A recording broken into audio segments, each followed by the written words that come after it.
नटोडर घारो police जो कारनामो घारो police घारो शहर के रहवासी मल्लाह अगवान मोहम्मद अशरफ मल्लाह के गिरफ्तार करे गुम करण बाद एक वधिक 13 डी जो केस भी घारे थाने ते दाखिल करे छड़ियो। तफसील मुजब घारो पुलिस पारा घारो शहर के रहवासी मल्लाह अगवान अशरफ मल्लाह के गिरफ्तार करे गुम करण बाद मथस घारो थाने ते गरीबाबाद मार्केट दाबेजी जे रहवासी मोहम्मद रियाज जी फरियाद ते संदस नई आबादी घारो में कायम कियल बरफत खान कारखाने तां भतो घुरण जी हथ ठोकी FIR दाखिल करण बाद रात देर सां एक वधिक 13 डी जी FIR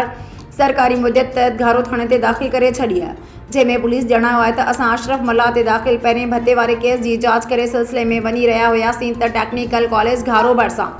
अशरफ मल्लाह रोड तां ईंदो ॾिसी खेसि असां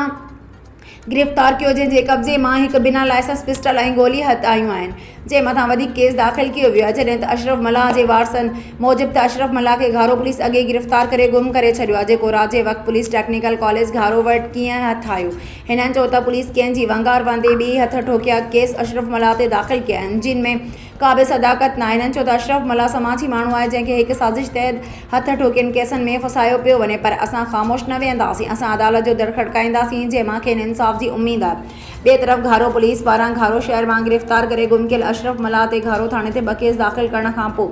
मल्लाह अगवान अशरफ मल्लाह जी गिरफ़्तारी ज़ाहिर करे खेसि घारो पुलिस सिविल कोर्ट घारो में पेश करे छॾियो आहे।